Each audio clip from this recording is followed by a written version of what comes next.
As the rapporteur for the review of the waste limits for the persistent organic pollutants, I'm very proud of what we have achieved in the ENVI committee, but also of the great support from all the major groups. I would therefore like to thank all my colleagues who are supporting low, responsible limits for the content of the POPs in the waste. And we are not talking about some nice chemicals. These are some of the worst chemicals known to mankind. And examples? We're talking about PFAS, forever chemicals. We're talking about dioxins, DDT. And unfortunately, even years after restrictions, after we banned these chemicals, we still find them in the water, we still find them in the products, in the toys that our kids play with, or in the breast milk of the new mothers. That is why the International Stockholm Convention requires parties, including the European Union, to prohibit and or take legal and administrative measures necessary to eliminate, and I'm highlighting eliminate, going down to zero, both the production and the use of chemicals listed in the Annex A and their import and export. Why? Because they are persistent. They're forever. They don't really break apart. And the limits are there because we have to have some limits, but ultimately they are also bioaccumulative. They are growing up in the food chain, and we are on top of the food chain.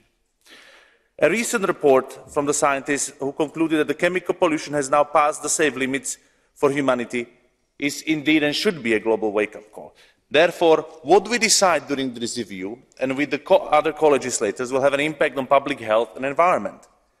It will have impact beyond national and European boundaries, as the waste limits also influence what we dispose in third countries, especially in developing countries. That's also why African countries are desperately asking the EU to adopt low limits, because they see it as a light at the end of the tunnel to limit pollution to their own environment from the waste that we dump there. The limits that we adopt decide whether to allow those dangerous chemicals to enter our lives through waste.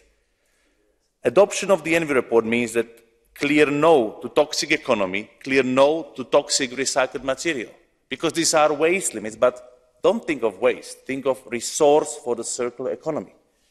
We don't want circular economy that contains toxic chemicals.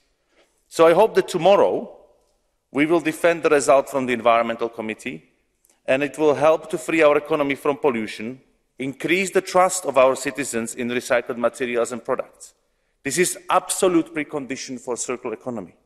I believe that this will be the case as our report is ambitious, but also realistic at the same time.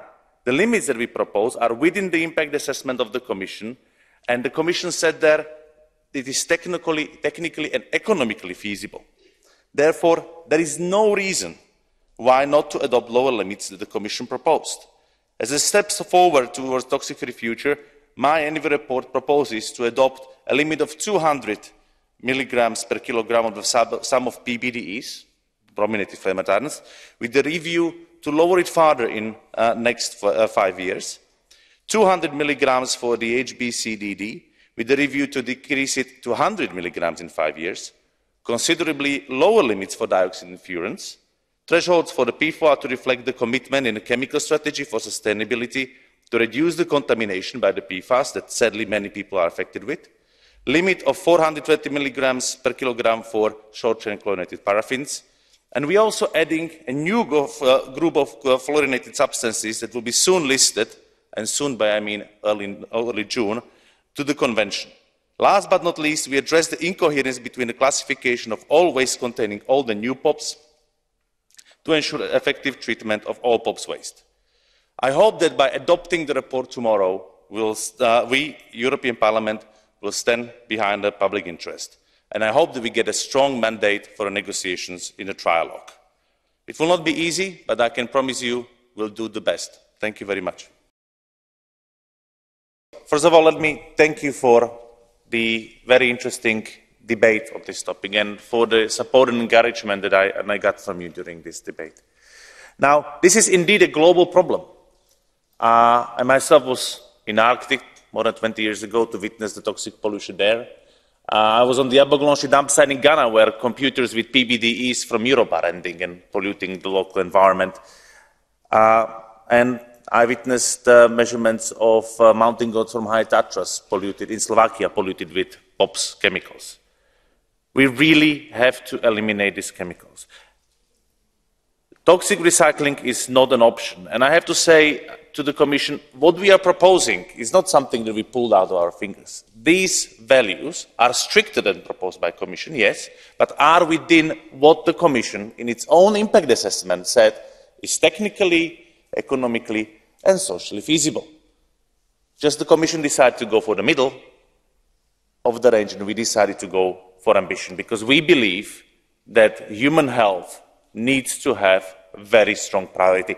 That the best cancer is that you don't have to cure. It's actually also the cheapest and with the least suffering. I was happy to hear the encouragement from the ESR on being stronger on the PFAS, and I'm really happy for that. But I also hope that we can be equally strong on the brominated flame retardants. The technologies are there.